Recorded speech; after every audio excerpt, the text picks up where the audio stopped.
मैं कर्ण हूं, सूत पुत्र सही, पर मेरा साहस राजाओं से कम नहीं। धर्म और वचन के लिए मैं अंत तक खड़ा रहूंगा। महाभारत की सबसे दर्दनाक कहानी ऐसे योद्धा से शुरू हुई जिसे जन्म मिलते ही त्याग दिया गया। वही बालक कालक आगे चलकर बना महान योद्धा कर्ण। दुनिया ने मुझे हमेशा सूत पुत्र कहा, मेरे जन्म का अपमान किया, लेकिन याद रखना, कर्ण हार नहीं मानता। मेरी पहचान मेरे साहस से बनेगी। गुरुदेव, मुझे भी धनुर्विद्या सीखने का अवसर दीजिए। यह विद्या केवल राजकुमारों के लिए है, सूत पुत्र को नहीं। उस दिन कर्ण के साहस को नहीं, उसके जन्म को देखा गया। भगवान परशुराम, मैं आपसे दिव्य अस्त्रों की विद्या सीखना चाहता हूँ, कृपया मुझे अपना शिष्य स्वीकार करें। यदि तुम्हारे भीतर सच्चा साहस है तो मैं तुम्हें यह विद्या अवश्य सिखाऊंगा। इतना भयानक दर्द सहकर भी तुमने मुझे जगाया नहीं। ऐसा धैर्य केवल किसी क्षत्रिय में ही हो सकता है।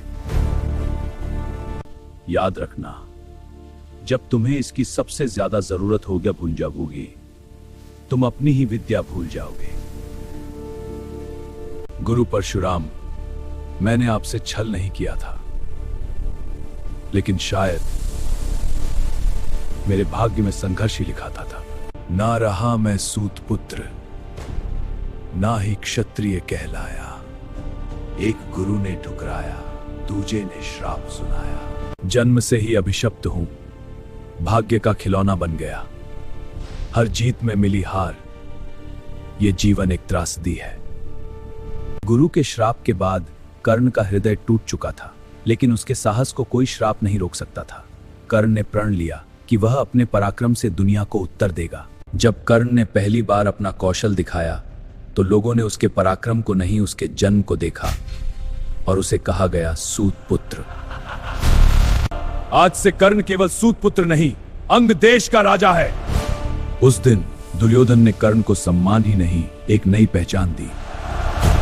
युद्ध से पहले कुंती कर्ण से मिलने आई। माता, मैं वचन देता हूं, अर्जुन के सिवा किसी पांडव पर अस्त्र नहीं उठाऊंगा। देवताओं के राजा इंद्र ब्राह्मण का वेश लेकर कर्ण के पास आए। दानवीर कर्ण कभी मना नहीं करता। ले जाइए कवच और कुंडल।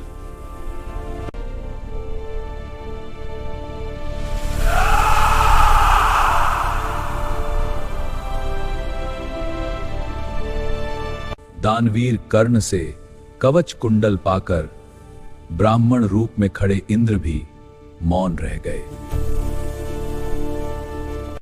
देवराज इंद्र जानते थे कर्ण का यह दिव्य कवच कुंडल साधारण नहीं था, इसलिए उन्होंने इसे पृथ्वी पर ही छिपा दिया।